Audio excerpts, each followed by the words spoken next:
This is the Late Round Podcast with your host, JJ Zacharisa.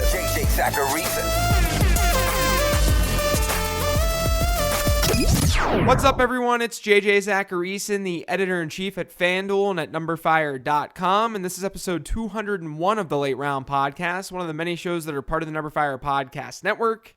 Thanks for tuning in.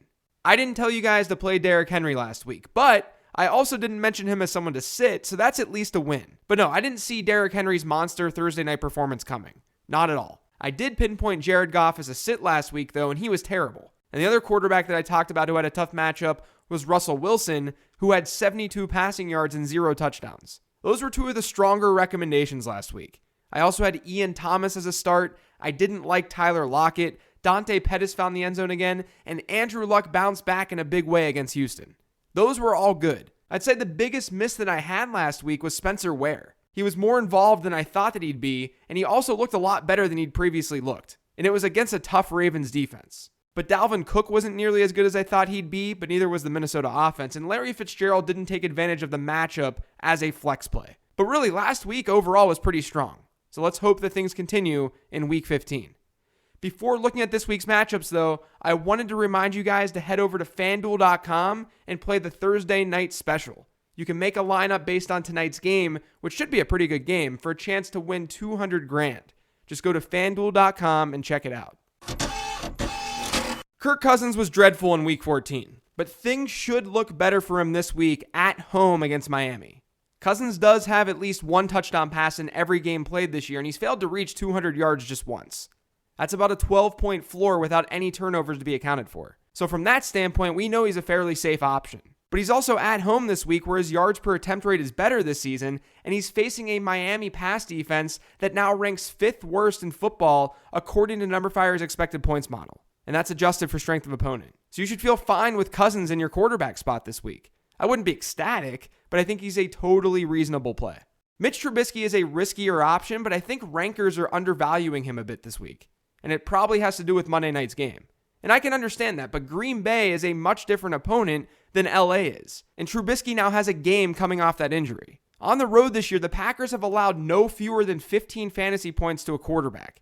And that was to Matthew Stafford, who's been awful this season. They even allowed Alex Smith to drop 17 on them. And let's not forget that Trubisky has shown that he's pretty strong in plus matchups, especially with his added 35 rushing yards per game. Week 4 against Tampa Bay, he was the QB1. Week 6 against Miami, the QB5. Week 7 against New England, QB2. Week 8 against the Jets, QB9. Week 10 against Detroit, QB1. If this game were in Green Bay, I'd be a lot more hesitant. But in Chicago, and given the Bears have one of the higher implied team totals this week, I think Trubisky is a decent play with upside. Everything has gotten better for Baker Mayfield and the Browns offense with Freddie Kitchens as offensive coordinator. Since Todd Haley was fired, Mayfield is averaging over 18 fantasy points per game, which is about 3.5 better than what we saw before the Kitchens era. Mayfield with Todd Haley had a 6.6 yards per attempt average. With Kitchens, it's 9.2. And Mayfield's throwing it deep at a higher rate as well. Before Kitchens, Mayfield was throwing it 15 or more air yards on about 22% of his passes. That's risen to 27%, which is one of the highest rates in the league. All of that's to say that Baker Mayfield has a chance to have a big day no matter the matchup in any given week now. And while Denver may be scary to some on paper, they're banged up in the secondary. And they've actually given up the 7th most passing yards in football this year to go along with a below average net yards per attempt rate. I wouldn't say Mayfield is a must start, but a few weeks ago we would have never thought to play him in this spot. But I think that he should be good.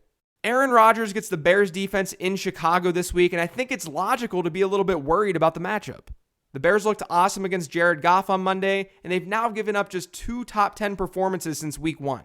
And one of those was to Tom Brady, who we know can turn it on at any point. Chicago has NumberFire's second best schedule-adjusted secondary, and Green Bay has an implied team total this week that's less than 20. Rodgers has thrown for more than 2 touchdowns just twice this season, and he's done it only once since his week 1 comeback against the Bears, and that one time was against Detroit. He won't turn the ball over, and he'll give you a decent enough floor, but he's by no means a lock this week. Jameis Winston has been fairly reliable since taking his job back in Tampa Bay, but like Rodgers, he's in a really rough spot in Week 15.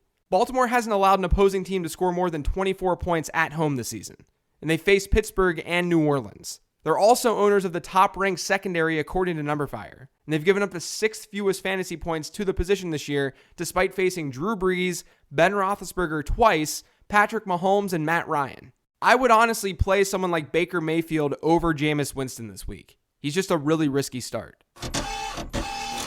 I almost always have one player who's ranked pretty high that I mentioned on this show at running back, and this week it's Dalvin Cook. He's going to be in your lineup. I don't need to tell you that, but you have to love him this week. Prior to last week, and since Cook returned from his injury, he had seen 55.9% of Minnesota's running back attempts. Against Seattle, that jumped to 81.3%. Now Minnesota has a new offensive coordinator that might end up featuring him more, and the Vikings are facing Miami in Minnesota, where they'll not only go up against a beatable rush defense, but they'll likely face a positive game script as well. So Dalvin Cook should have a very strong week. Let's dig a little bit deeper though. Doug Martin is actually an interesting option in Week 15.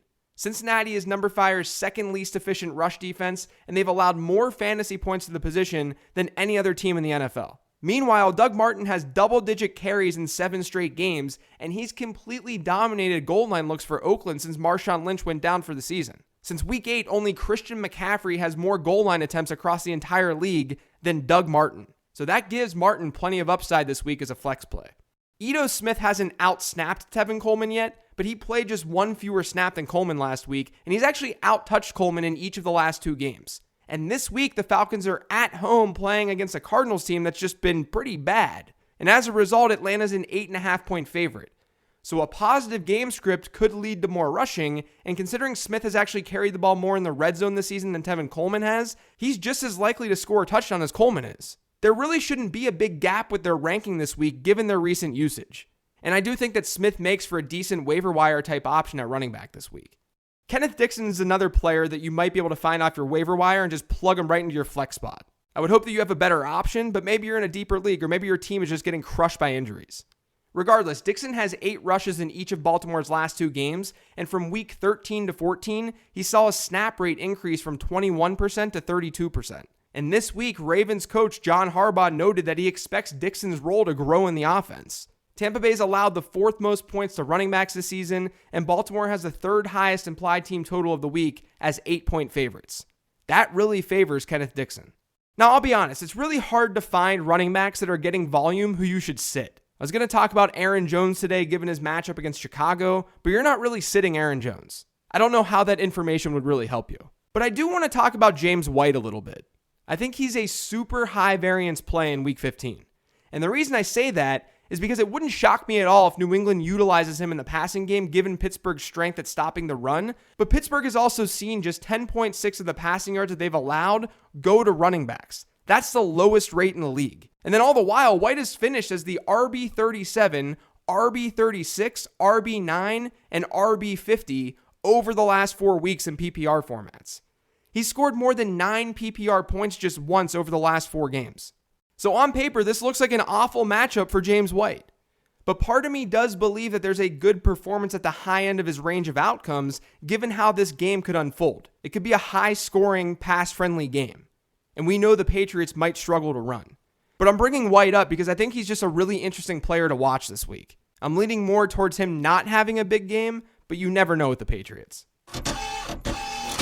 Julian Edelman is someone on New England who absolutely needs to be in your lineup. The Steelers have struggled against slot receivers all year long, and Edelman has played over 67% of his snaps from that area of the field this year, according to Pro Football Focus. You're not benching Julian Edelman. I'm just bringing him up because I'm very, very high on him this week. Last week, Seth Roberts ranked 3rd in the NFL in slot yards, according to PFF, and he faced Pittsburgh. In Week 13, Keenan Allen was 2nd in the league in slot yards, and he faced Pittsburgh. They've been bad of late against slot receivers, and they've been bad all season long against slot wideouts. So you have to have Edelman in your lineup. As I mentioned on my 15 transactions show earlier this week, Curtis Samuel has played 3 straight games where he's seen 83% or more of Carolina's snaps. And over his last 2 outings, he's seen 19 targets. And then this week, he's facing New Orleans, a team that's surrendered over 250 more receiving yards to wide receivers than any other team in the NFL this season. That makes Curtis Samuel a legit option on Monday night. Taylor Gabriel has 9, 8, 7, and 7 targets across his last 4 games. While Anthony Miller's snap share and volume in the Bears offense is starting to diminish, Gabriel's has been pretty steady. He just hasn't found the end zone, and he's actually only scored in 1 game this year, a Week 4 contest against Tampa Bay.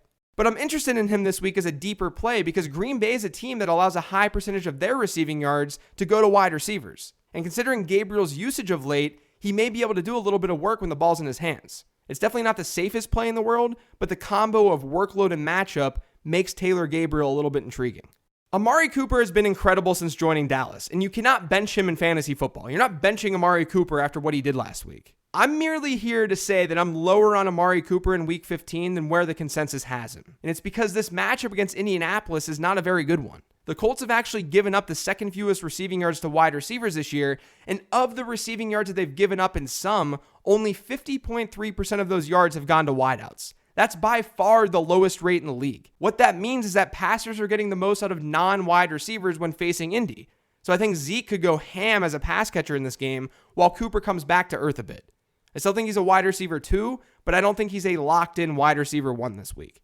Let's pour some out for my man Kenny Golladay. It's been tough. The offense is bad, Matthew Stafford is playing poorly, and the matchups really haven't been great. If you watched the tape a couple of weeks ago against the Rams, Babytron was really close to having a nice game. Instead, he finished with 3 catches for 50 yards. And then this past weekend happened where he inexplicably saw 4 targets and caught 2 of them for 5 yards. And it's not getting any easier in week 15. No defense in the league has given up fewer receiving yards to wide receivers than the Bills. Legitimately, I don't know how you can feel confident starting Kenny Golladay this week. As you guys know, I love him as a player, but this is bigger than Golladay the talent. The Detroit offense looks really bad, and the matchup is not there on the road. I wouldn't feel good about Golladay in my lineup this week.